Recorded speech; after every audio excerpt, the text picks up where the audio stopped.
ఈ గ్రూప్ 1 సంబంధించినటువంటి అంశం చూస్తే ఇగో హైకోర్టు డివిజన్ బెంచ్కు టీజీపీఎస్సీ గ్రూప్ 1 మెయిన్స్ రద్దు చేసిన హైకోర్టు మళ్ళీ పరీక్ష నిర్వహించాలని ఆదేశం. సింగిల్ బెంచ్ తీర్పును సవాల్ చేస్తూ డివిజన్ బెంచ్కు వెళ్ళాలని నిర్ణయం. వీళ్ళు మళ్ళీ హైకోర్టుకి వెళ్తా ఉన్నారు. హైకోర్టులో డివిజన్ బెంచ్కి పోతా ఉన్నారు. ఇంకా ఇజ్జత్ తీసుకోవడం తప్ప ఇంకో ఉద్దేశమే లేదు, ఇంకోటి లేనే లేదు. వీళ్ళు మళ్ళా కోర్టు కోవడం అంటే, మళ్ళా డివిజన్ బెంచ్ కోవడం అంటే, ఎందుకంటే ఆయన 222 పేజీల తీర్పిచ్చిండు. ఆ పరీక్షలు ఎట్టెట్లా నిర్వహించారు, దాంట్లో ఉన్నటువంటి ల్యాబ్స్ ఏంటి, ఆ పరీక్ష పేపర్లు దిద్దేటువంటి క్రమంలో జరుగుతున్నటువంటి వ్యవహారం ఏంటి, ఇవన్నీ కూడా చాలా క్లియర్గా కూలంకషంగా అన్ని వివరిస్తూ 222 పేజీల తీర్పు వెల్లడించి, అంటే అంత తీర్పును మరి డివిజన్ బెంచ్ మరి ఏం చేస్తారు? డివిజన్ బెంచ్ కూడా ఉంటేనే కళ్ళు మూసుకొని తీర్పు ఇయ్యదు కదా. డివిజన్ బెంచ్ పోయినప్పటికీ ఇంకా టీజీపీఎస్సీ ఇంకా మేము డివిజన్ బెంచ్ కోతాం, మరి దాంట్లో అది చేస్తాం. వాళ్ళకి అన్యాయం జరిగింది. పరీక్ష రాసినటువంటి వాళ్ళే మాకు అన్యాయం జరిగింది, తెలుగు మీడియం వాళ్ళకు రాలేదు, ఒక సెంటర్ వాళ్ళకే మెరిట్ వచ్చింది, ఇవన్నీ వాళ్ళు అడుగుతూ ఉంటే మళ్ళీ మేము కోర్టుకు పోతాము అనేటువంటి, మళ్ళీ మేము అప్పీల్కి పోతాము కోర్టుకి అని చెప్తుంటే దానికి మించింది ఇంకొకటి లేదు. అసలు గవర్నమెంట్కు డ్యామేజ్ అయ్యేటువంటి అంశాలు చాలా వరకు పత్రికలు రాస్తలేవు తెలుసా. ఈనాడు కూడా రాయలే మెయిన్ పేజీలో, అంటే రాసుంటారు ఏమో లోపల పేజీలో ఓన్ కనపడకుండా. వెలుగు ఒకటి గీత మూలకు రాసింది. గ్రూప్ 1 పైన వారంలో అప్పీల్కు టీజీపీఎస్సీ సింగిల్ బెంచ్ తీర్పును డివిజన్ బెంచ్లో సవాల్ చేయనున్న కమిషన్. ప్రభుత్వం తరఫున ప్రత్యేకంగా మరో అప్పీల్ చేసేటువంటి ఛాన్స్ ఉన్నది అని చెప్పేసి ఒక వార్త చిన్నగా రాయడం జరిగిందనమాట. ఇప్పటికే చాలా అన్యాయం జరుగుతూ ఉన్నది వాళ్ళకి. ఇగో డివిజన్ బెంచ్కు టీజీపీఎస్సీ గ్రూప్ 1 పై అప్పీల్ చేయాలని నిర్ణయం. నిపుణులతో చైర్మన్ సుదీర్ఘ సమాలోచనలు. హైకోర్టు సింగిల్ జడ్జి ఇచ్చిన తీర్పును సవాల్ చేసే దిశగా కమిషన్ అడుగులు. అప్పీల్ నిర్ణయంపై నిరుద్యోగుల ఆగ్రహం. గ్రూప్ 1 అవకతవకలపైన జ్యుడిషియల్ విచారణ చేపట్టాలని కేటీఆర్ కూడా డిమాండ్ చేసిరు. ఇగో నిన్న ఆందోళన కూడా చేసిరు. ఓయూలో అక్కడిక్కడ ఆందోళన కార్యక్రమాలు కూడా చేపట్టారు. గ్రూప్ 1 మెయిన్స్ పరీక్షల మూల్యాంకనంలో పారదర్శకత లోపించిందని రీవాల్యుయేషన్ చేయాలని, లేదంటే రద్దు చేసి మళ్ళీ పరీక్షలు నిర్వహించాలని హైకోర్టు సింగిల్ జడ్జి ఇచ్చినటువంటి తీర్పు పైన డివిజన్ బెంచ్కు అప్పీల్ చేయాలని టీజీపీఎస్సీ నిర్ణయించింది. ప్రభుత్వము చాలా స్మార్ట్గా బిహేవ్ చేస్తూ ఉంది. ఇక్కడ కూడా మొత్తము వీళ్ళ మీద నెట్టేసి, టీజీపీఎస్సీ మీద నెట్టేసి ఇక మీరు యూజ్ చేసుకోవడానికి చాలా వ్యవహారం చేస్తూ ఉన్నది. ఇప్పటికైనా గతంలో కేసీఆర్ గారు పేపర్ లీకేజ్ ఆరోపణలు వచ్చినప్పుడు పరీక్ష రద్దు చేసుకున్నారు. తర్వాత బయోమెట్రిక్ వ్యవహారంలో కావాల్చుకొని అప్పుడున్నటువంటి టీజీపీఎస్సీ చైర్మన్ జనార్దన్ రెడ్డి గారా, మరి ఎవరెవరా, ఏమేమి కథలా, దాని వెనకాల ఉన్నటువంటి వ్యవహారం ఏంది, ఇప్పుడు ఆ కేసు ఎక్కడ దాకా పోయింది ఏం తెలియదు.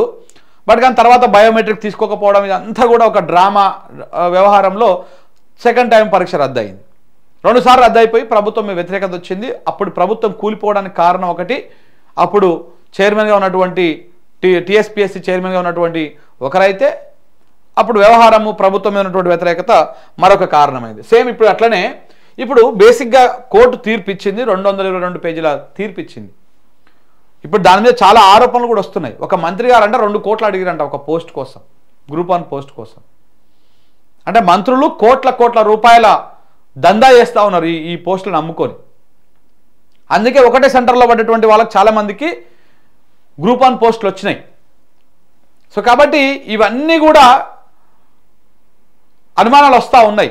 బేసికలీ మీరు పెంచినటువంటి ఫస్ట్ ఈ మొత్తం పోస్టులు అమ్ముకోవడానికే ఫస్ట్ ఇచ్చిన నోటిఫికేషన్ రద్దు చేసి మళ్ళీ ఒక 50 పోస్టులు 60 పోస్టులు పెంచి మళ్ళీ ఎలక్షన్ మళ్ళా నోటిఫికేషన్ ఇచ్చి మళ్ళా పరీక్షలు పెట్టి అందులో లోకల్ నాన్ లోకల్ తీసేసి ఇవన్నీ వ్యవహారం జరిగింది. మళ్ళీ 55 జీవోని తీసేసి 29 జీవో తెచ్చి దాంతో ఎస్సీ ఎస్టీ బీసీలకు మైనార్టీలకు అన్యాయం జరిగి మళ్ళా మెయిన్స్ పరీక్షల్లో కూడా ఒక పక్షపాత వైఖరి వ్యవహరించి ఒక సెంటర్లో రాసినటువంటి వాళ్లకు ఒకటే హాల్ టికెట్ వరుసగా ఉన్నటువంటి వాళ్ళకు నిన్న చూసినా, ఒక్క నిమిషం చెప్తా. ఇగో ఇక్కడ చూడండి, గ్రూప్ 1 సంబంధించినటువంటి హాల్ టికెట్ల భాగవతం. ఈ హాల్ టికెట్కి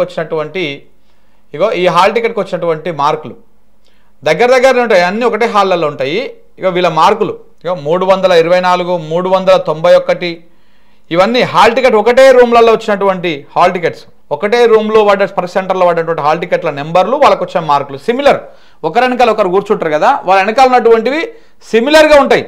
ర్యాంకులు, వాళ్ళ మార్కులు ఇవన్నీ కూడా సేమ్ ఉంటాయి అనమాట. నిన్నటి నుంచి బాగా తిరుగుతూ ఉంది ఇది. మళ్ళీ దీనికి అప్పీల్ కోతారంట, దీనికోసం అప్పీల్ కోతారంట.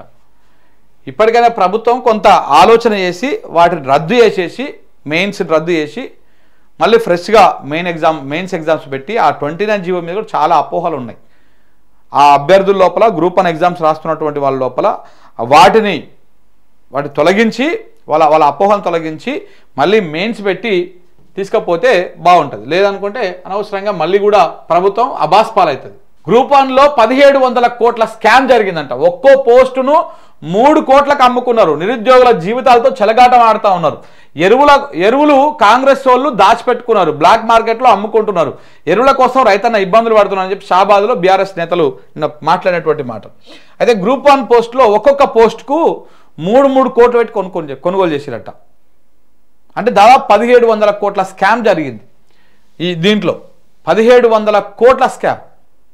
ఇందులో ఒక మంత్రి డైరెక్టర్ నేరుగా అన్నాడంట. మన ఒక ఛానల్లో ఇంటర్వ్యూలో ఒక గ్రూప్ 1 అభ్యర్థి చెప్తా ఉన్నాడు, 3 కోట్లు ఇచ్చేస్తే నీకు ఉద్యోగం వచ్చేస్తుంది. 3 కోట్ల మొత్తం ఇదే కథన మొత్తం ప్రభుత్వంలో. గ్రూప్ 1 ఎగ్జామ్స్ మళ్ళీ పెట్టాలి, అభ్యర్థుల ఆశలు వమ్ము చేయొద్దు. జాబ్ కోసం మంత్రులు కోట్లు డిమాండ్ చేశారు.